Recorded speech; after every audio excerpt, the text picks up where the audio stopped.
Hey guys, what's going on? So in my last few videos I've done a lot of Lightroom tutorials teaching you how I edit my photos and showing you hopefully some useful tips that you can use for your edits. But I thought in this video we can jump onto Premiere Pro and I can show you a variation of a zoom transition.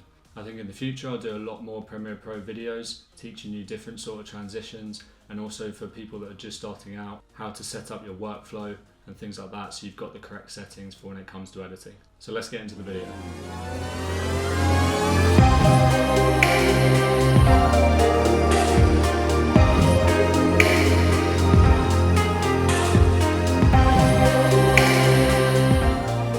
Okay, so here we can see we've got the two clips side by side. I find what works best for the zoom transition is when you've got both clips moving in the same direction. Just gives it that smoothness when the effect takes place. So instead of applying effects to the ends of the clips and the starts of the clips like you can do, we're going to use adjustment layers. So we're going to need two for these. So what you want to do is make sure you're selected onto the project media bin, and you want to go onto File, New, Adjustment Layer. So I'm going to keep it at 23976. So the other way you can do it is you can go down here and select this little tool that says New Item and go to Adjustment Layer that way. What we're going to do is we're going to drag this over the top of both clips and place it in the center of them. So we only need a few frames either side, so I'm just going to drag them both in, and we're going to grab this again and place it over the top again.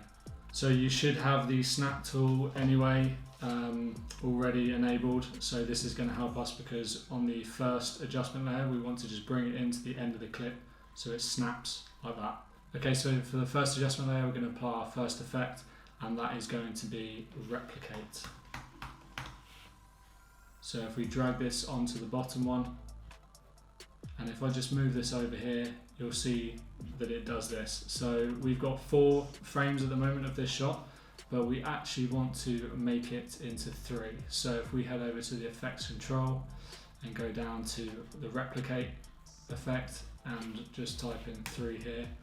So what this is going to do is, because we want the effect to zoom into the middle one, so the next effect we're going to apply onto the first adjustment layer again is mirror. And we're actually going to apply this 4 times, but we'll go stage by stage. So what we want to do with the mirror effect is make all these edges here really smooth, so when the transition happens it doesn't even look like there was 9 tiles in the first place. So if we go down to here, we've got our X and Y axis and our reflection angle. So we want to make the reflection angle 90, and as you can see it's dragging up like that. So I'm just going to type in 90, and then we want the Y axis to increase, and as it increases, watch what happens. It's getting dragged down, and we want to do this until the bottom meets the bottom there. Okay, so we're going to apply this effect a second time. This time we're going to use -90. Okay, so now we're going to make sure on this one the top line of symmetry meets, so we're going to drag this way instead.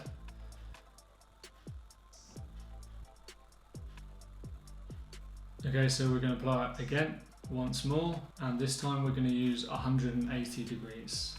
So it's gone blank, but we can fix that. And now we're going to move the X all the way to the left.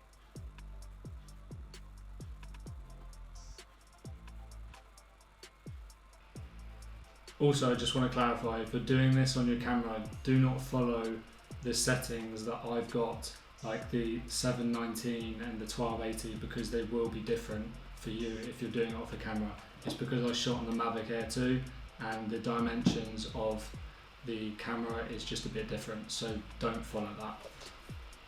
Okay, so we're going to do it one more time, and this time we're going to make it 360, and instead of dragging it to the left we're going to drag this to the right to make that line meet there and make this nice and smooth.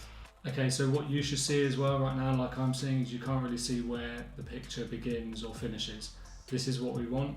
The lines are nice and smooth, and now all that's left to do is zoom in. So when we zoom in now, we should have that perfect picture that we started with. Okay, so my camera died, so I'm just going to explain this last bit. Now that we've done everything we need to do to the first adjustment layer, we're going to go to the second adjustment layer. And in the second adjustment layer, we're going to use an effect called transform. So once you apply transform onto the top adjustment layer, you're going to make sure that you're at the center of the cut where both video clips meet. So if you zoom into your timeline, just to make things easier, so we're at the center of the cut, we're going to move 6 frames to the left. Once you have moved 6 frames to the left, you're going to go onto your effects control and go down to where it says scale. So what you want to do is toggle animation, and you're going to keep this at 100. This is because we want the image to begin at its normal image size before it starts to zoom in. And now we're going to go to the center of the cut again. This time, instead of moving 6 frames to the left, we're going to move 6 frames to the right. Okay, so now that we've moved 6 frames to the right, what we're going to do is we're going to turn this scale all the way up to 300. And if you've done this all correctly, it should meet as a perfect picture in the middle of all those 9 frames. And now we're going to go back onto the transform effect, and we're going to go down to where it says use compositions shutter angle. And we're going to uncheck this because it's going to give that motion blur that we want for when the zoom transition takes place. And now we're going to turn the shutter angle all the way up to 360.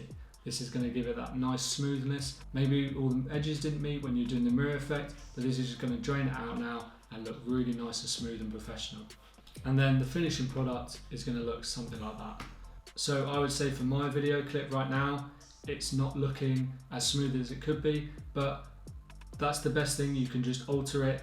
I now know maybe I don't need 6 frames either side of both clips, maybe make them 3, just to give it a bit more smoothness, because the videos aren't moving that fast, so they don't need to be 6 frames. The more frames you do, it's just going to prolong that zoom effect and make it maybe not look as smooth.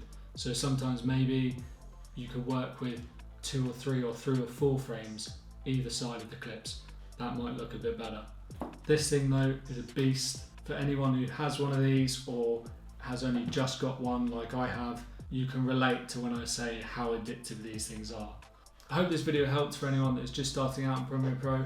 I know there's a lot of transitions and a lot of different buttons, and you don't really know what they all do when you first start, but hopefully this is just another transition that you can add to your videos and make them that little bit more cinematic. So if you did enjoy this video, please give it a like and let me know what you want to see in the future. I'll probably do a lot more Premiere Pro tutorials in the future and show you some of the transitions that I use when I'm making my videos, and hopefully it will help you guys. I hope this was helpful, and I'll catch you in the next one.